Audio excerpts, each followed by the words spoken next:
Monsieur le Président, Monsieur le Ministre, mes chers collègues, mon pays, même s'il n'a pas toujours été clairement et formellement dessiné sur les cartes d'Europe, s'étend de la mer Baltique à la mer Noire.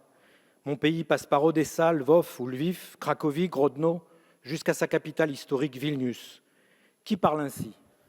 Évidemment, c'est un Polonais si vous êtes en Pologne, mais aussi un Lituanien si vous êtes en Lituanie. C'est un Bélarusse à Grodno ou à Brest. C'est un Juif d'Odessa ou de Minsk, dont le grand-père rêvait d'aller se former auprès du Gaon de Vilnius, capitale du Yiddishland. Des Ukrainiens ou certains Tatars ont aussi pu s'exprimer ainsi. Mes chers collègues, on ne peut pas comprendre ce qui se passe au Bélarus aujourd'hui sans appréhender dans son ensemble cette région entre la mer Baltique et la mer Noire. Une région qui a toujours été tissée de cultures orthogonales, de langues différentes, d'administrations souvent croisées dans les mêmes territoires.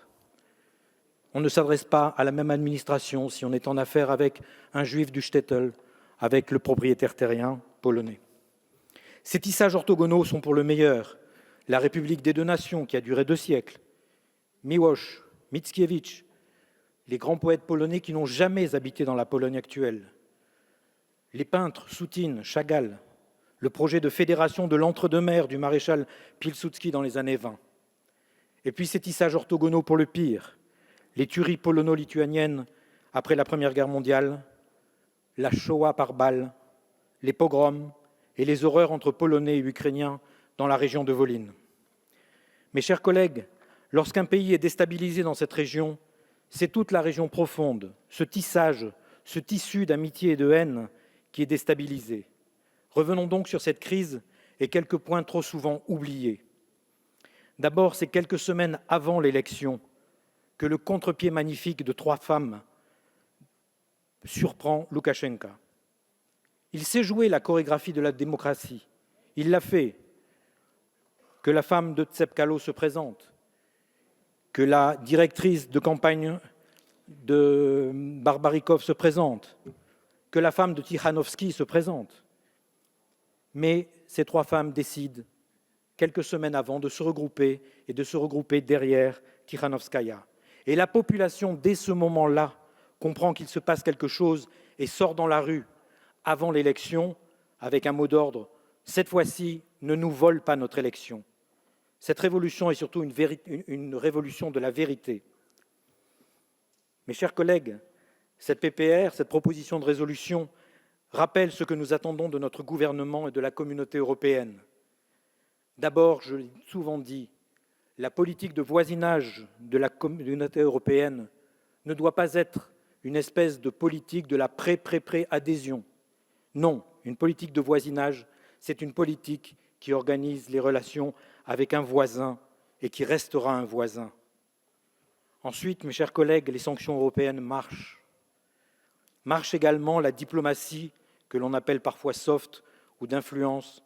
Vous savez, Monsieur le Ministre, que je n'aime pas trop ces dénominations auxquelles je préfère l'action de la France dans le monde, parce que c'est bien de cela qu'il s'agit. Soutenir et former les Bélarusses en exil, c'est l'action de la France. Soutenir l'université du Bélarus qui est sur notre sol, à Vilnius, c'est l'action de la France. Soutenir les journalistes indépendants, c'est l'action de la France. Nommer comme envoyé spécial pour les affaires du Bélarus, juste après son expulsion du pays, notre ancien ambassadeur, c'est l'action de la France. Cette proposition de résolution vise aussi, mes chers collègues, à des actions internationales non gouvernementales qui rappellent ce qui s'est passé entre la France et la Pologne dans les années Solidarność, et en particulier à une coopération parlementaire et citoyenne avec les représentants du Bélarus démocratique. Je vous cite cette anecdote. Pendant ma mission à Vilnius, j'ai rencontré avec mes collègues Sonia Krimi et Michel Clément une trentaine d'étudiants bélarusses à Vilnius avec lesquels nous avons discuté.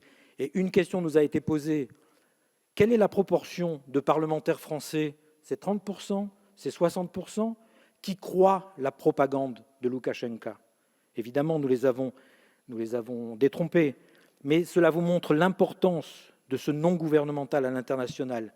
C'est notre responsabilité de parlementaires de faire ce travail de fourmi, ce travail de long terme, avec un peuple ami, un peuple voisin, et qui doit rester voisin et ami.